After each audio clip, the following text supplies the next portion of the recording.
அனைவருக்கும் வணக்கம். இன்றைக்கி இந்த அறிவோம் ஆன்மீகம் என்ற ஜோதிட சேனலில் நம்ம ஆலயங்களும் அதன் அற்புதங்களும் தலைப்பில் இன்றைக்கி ஒரு சிவாலயத்தை பற்றி பார்க்க போகிறோம்.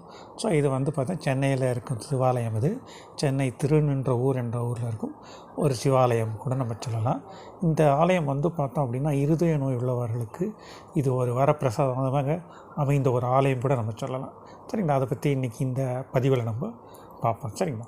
சரி, இந்த ஆலயம் நான் சொன்னது சென்னை திருநின்றவூர். சென்னையிலேருந்து சுமார் 30 கிலோமீட்டர் தொலைவில் இருக்கும் திருநின்றவூர் அப்படின்ற ரோடில் இருக்கும் இந்த சிவாலயம். இங்கே இருக்க சுவாமி பேர் பார்த்தோம் அப்படின்னா இருதயாலீஸ்வரர் அப்படின்ற பேரோட சுவாமி அருள்பாலிக்கிறார் சொல்லலாம். அம்பாள் பேர் மரகதாம்பிகை அப்படின்ற பேரோட இந்த ஆலயம் விளங்குதுன்னு நம்ம சொல்லலாம். ஸோ இந்த ஆலயம் இந்த ஆலயத்தில் மற்ற சிவாலயங்களில் இல்லாத ஒரு சிறப்பு இந்த ஆலயத்துக்கு இருக்கிறதுக்கான காரணம் என்ன அப்படின்னு பார்த்தோம் அப்படின்னா, சிவபெருமான் தன்னோட 63 நாயன்மார்கள் ஒரு அடியாரான பூசலார் என்பவர் அவர் இருதயத்திலேயே ஒரு கோயில் கட்டி அதுக்கு அந்த கும்பாபிஷேகம்லாம் அது பண்ணதுனால அவர் அது இதயத்திலேயே அவர் பரிபூர்ண பக்தியோட உண்மையான பக்தியோடும் சிவனுக்காக ஒரு கோயில் கட்டினார். ஸோ அந்த கோயில் அவருடைய இதயத்திலே கட்டினதுனால இங்கே இருக்க சுவாமிக்கு இருதயாலீஸ்வரர் அப்படின்ற பேரோட வீற்றிருக்கிறார் கூட நம்ம சொல்லலாம்.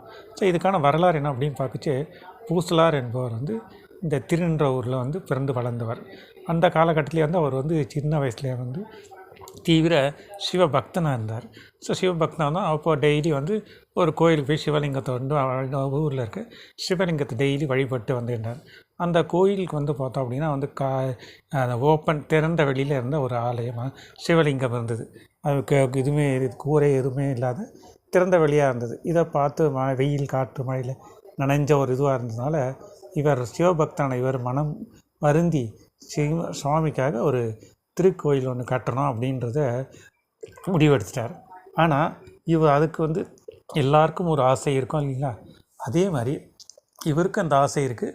பட் ஆனால் அதுக்கான இது எப்படின்றது மட்டும் இவருக்கு புலப்படலை. ஏன்னா இவருக்கு வறுமை சூழ்ந்த, ஏன்னா இவர் ஒரு குறைந்த அளவில் ஒரு சாதாரண மனிதர் அப்படின்றதால தீவிர சிவ பக்தராக இருந்தாலும் பொருளாதாரத்தில் இவருக்கு அந்தளவுக்கு ஒரு ஏற்றம் இல்லாத காலகட்டத்தில் இருந்ததுனால இவர் என்ன பண்ணுறது, மனம் வருந்தி அப்படியே இருக்கும்போது அப்போது ஒரு நாள் இவருக்கே தோண்டி, சரி நம்மளுடைய இருதயத்தில் இதுலேயே கட்டலாம், மனசாலே நம்ம கோயில் கட்டலாம் அப்படின்னு நினச்சி. ஏன்னா தெய்வம் எல்லாருக்குள்ளேயும் ஒரு தெய்வம் இருக்குன்றது எல்லாருக்குமே தெரியும் இல்லைங்களா? ஸோ அதே மாதிரி நம்ம மனசை கட்டு பண்ணி மனசுக்குள்ளேயே சுவாமி தியானம் நம்ம சொல்கிறோம். அதுதான் இந்த காலத்துலலாம் யோகா செய்யுங்க, தியானம் செய்யுங்க அப்படின்னு நம்ம சொல்கிறது மனசை நம்ம கட்டுப்பாட்டுக்குள்ளே எடுத்துகிட்டு வரத்துக்கு தான். ஸோ அப்படிப்பட்ட அதுவே இவர் ஒரு தூண்டலை வச்சு தினமும் ஒரு இலுப்பை மரம் அந்த ஊரில் இருக்க அந்த இலுப்பை மரத்து அடியில் உட்காந்து சுவாமிக்கு திருக்கோயில் எழுப்பதை பற்றி யோசித்து தியானம் பண்ணி ஒரு இதுக்கு அதுக்கான கோயில் அமைப்புகள்லாம் என்னன்றதுக்கு ஒரு இதுக்கு அந்த கோயில் கட்ட ஸ்தபதி சொல்லுவாங்க இல்லையா? ஸோ அந்த இதுக்கு அவரை கூப்பிட்டு அதுக்கான வரைபடங்கள் என்ன அந்த மாதிரி இதெல்லாம் அப்படியெல்லாம் இது பண்ணி அதை அப்படியே தன் மனசுக்குள்ளே ஒரு பிம்பமாக எடுத்துகிட்டு வர்றார். சுவாமி சிவனோட இது எப்படி இருக்கணும், அதேமாதிரி கோயில் பிரகாரங்கள் எப்படி இருக்கணும், மெதில் சுவர் எப்படி, கோபுரம் இப்படின்னு சொல்லிட்டு ஒன்றுத்துக்கும் ஒரு கலைப்பாடுகள் கலைநயத்தோடு இருக்கணும் அப்படின்ற ஒரு ஈடுபாடு அதுக்குரியவர்களை சந்தித்து அவர்களே அந்த இது அதை தன் மனசுக்குள்ளேயே அதை அப்படியே சுவாமியை உருவகப்படுத்தி அவர் மனசுக்குள்ளேயே ஒரு கோயிலை பெரிய ஆலயமாக கட்டி முடிச்சிடுறாரு. கட்டி முடிச்சுட்டு அதுக்கு ஒரு நாள் கும்பாபிஷேகம் பண்ணணுன்றத அந்த நாளை வச்சுறாரு. அந்த சமயத்தில் அதே நாளை காஞ்சி தலைநகர் அந்த ராஜசிம்ம பல்லவ மன்னரை அங்கே அவரும் அந்த ஊரில் சிவனுக்கு ஒரு நல்ல கோயில் கட்டணும் அப்படின்னு அவரும் ஒரு சிவபக்தர் கட்டி அதனால் கலை நயத்தோடு கட்டணும்னு சொல்லிட்டு மிக பிரம்மாண்டமாக ஒரு கோயில் எழுப்பி கும்பாபிஷேகத்துக்கு நாள் குறிச்சிடுறாரு. அதே நாளும் நெருங்கிடுச்சு. இந்த பூசலார் வச்ச நாளும் அந்த ராஜசிம்மன் மன்னன் வச்ச நாளும் ஒரே நாள் ஆகிடுது.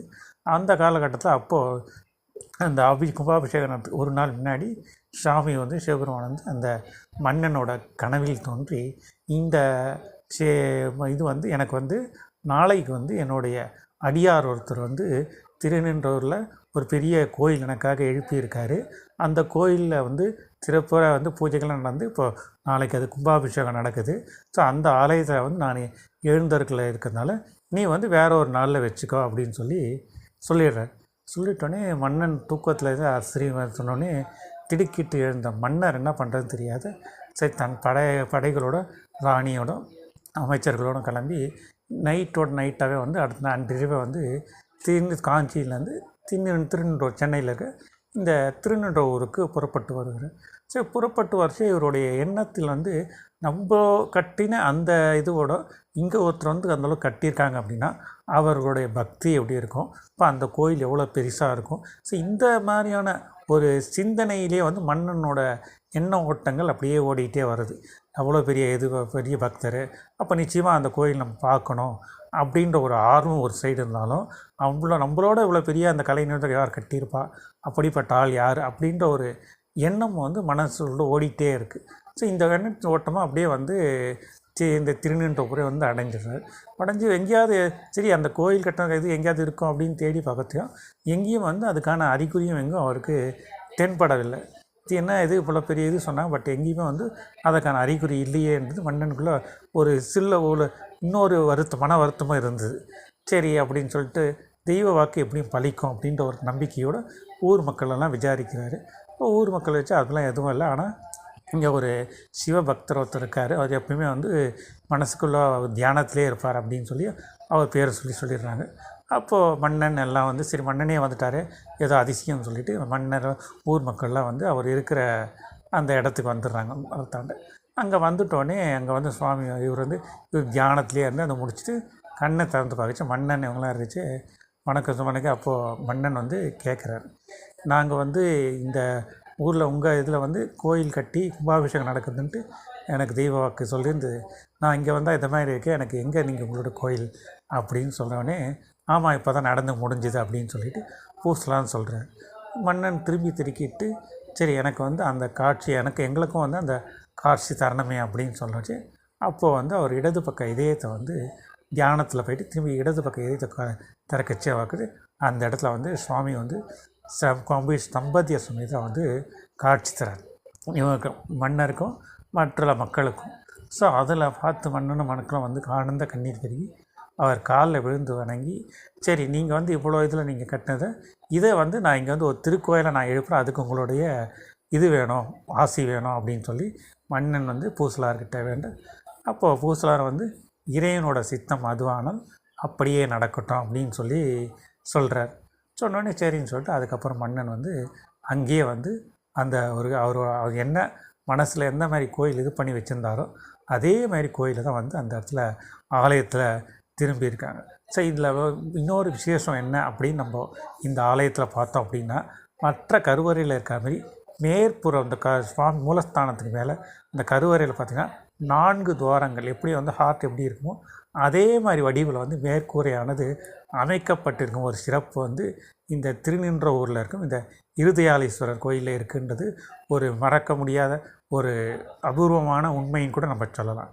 அடுத்தபடியாக வந்து பார்த்தோம் அப்படின்னா சுவாமிக்கு அருகிலே 63,000 பூசலார் மட்டுமே வந்து சுவாமிக்கு அருகில் பக்கத்துலேயே வந்து சிலையாக வந்து வச்சுருக்கிறது மேலும் ஒரு சிறப்புன்னு கூட நம்ம இந்த ஆலயத்தில் இருக்குன்னு சொல்லலாம். ஸோ அப்படி ஒரு தீவிர பக்தரான பூசலாரோட வரலாறு எல்லாருக்கும் தெரியும். ஸோ அதனால் அவர் இதயத்திலேருந்து கட்டிய கோயில் ஆகனால் இது வந்து அவர் சாமிக்கு வந்து இருதயாலீஸ்வரர் அப்படின்ற பேரோட இன்றளவும் இந்த ஆலயம் விளங்குதுன்னு சொல்லலாம்.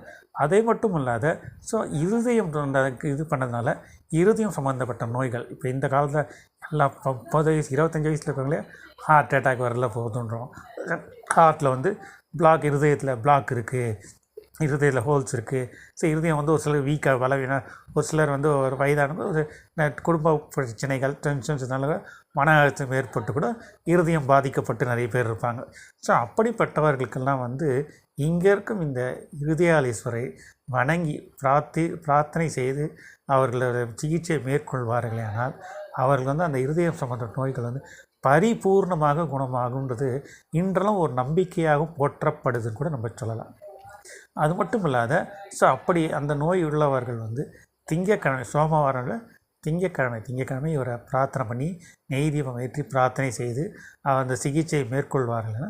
விரைவில் அவர்கள் அந்த இருதயம் சம்பந்தப்பட்ட கம்ப்ளீட் க்யூர் டிசீஸ் நோய் குணமாகும் அப்படின்ற எந்த ஒரு சந்தேகம் இல்லைன்னு கூட நம்ம அப்படி ஒரு சக்தி வாய்ந்த ஆலயம் தான் இங்கே திருநின்றவூரில் இருக்கும் இந்த இருதயாலீஸ்வரர் ஆலயம் சொல்லலாம். இது மிகவும் ஒரு பழம்பெரும் ஆலயமாக இருந்தாலும் சென்னையிலே இருக்கிறது ஒரு அபூர்வம் கூட நம்ம சொல்லலாம். ஸோ அதனால தான் இதுக்கு அந்த கோயில் அமைப்பே பார்த்தா அந்த மாதிரி இதில் தான் இருக்கும் அவங்களுக்கு. ஸோ அத்தகைய ஒரு வலிமைமிக்க சிறப்பு மிகுந்த ஆலயம் தான் இங்கே இருக்க இந்த இருதயாலீஸ்வரர் ஆலயம். ஸோ இங்கே அதே மாதிரி பிரார்த்தனை முடித்தவரை அந்த நோய் குணமாகிட்ட சுவாமிக்கு அபிஷேகம் ஆராதனை வஸ்திரம் சாத்தி அவர்கள் வசதிக்கேற்ப பிரார்த்தனை செய்து ஒரு நேர்த்தி கடனை திருப்பி கொண்டு இருக்கிறார்கள். ஒரு நம்ம இன்றளவு நடந்து கொண்டிருக்கும் ஒரு உண்மை சம்பவம் கூட நம்ம சொல்லலாம். ஏன்னா இருதயம் இல்லை, ஒரு மனிதன் இயக்கம் அப்படின்னாலே இருதயம் இருந்தால் தான் ஹார்ட் உயிர் இருந்தால் தான் ஓட்டத்தில் இருந்த ரத்த ஓட்டம் இருந்தால் தான் ஹார்ட் ஃபங்க்ஷனாக தான் ஒரு செயல்பட முடியும். ஸோ ஹார்ட்டே செயல்படலை அப்படின்னா அது பணம் தான் நம்ம சொல்லுவோம் இல்லைங்களா. ஸோ அதனால் அந்த இருதயமான சம்மந்தம் அந்த ஏதாவது ஒரு சின்ன கோளாறு அப்படின்னா கூட இருதயமாக நம்ம பல வித பிரச்சனைகள் சந்திக்கிறோம். ஸோ அப்படிப்பட்ட அந்த பிரச்சனைகளுக்கு ஒரு தீர்வு காணும் ஒரு அற்புத ஸ்தலமாக இந்த இருதயாலீஸ்வரர் ஆலயம் விளங்குது அப்படின்னு நம்ம சொல்லலாம். ஸோ ஆகையால் இருதயம் சம்பந்தப்பட்ட நோய் உள்ளவர்கள், இருதய நோய் சிகிச்சை மேற்கொள்பவர்கள் இங்கே இருக்கும் இந்த இருதயாலீஸ்வரை மரகதாம்பிகையை வழிபட்டு சிகிச்சையை மேற்கொள்வார்கள் என அவர்கள் ஏற்பட்டுள்ள இருதயம் சம்பந்த பாதிப்புகள் பரிபூர்ணமாக குணமாகும் அப்படின்றதில் எந்த ஒரு சந்தேகம் இல்லை என்று சொல்லி இந்த தலைப்பை இத்தோடு நம்ம முடிக்கிறோம். மீண்டும் ஒரு நல்ல பதிவில் உங்களை நான் சந்திக்கிறேன். நன்றி, வணக்கம்.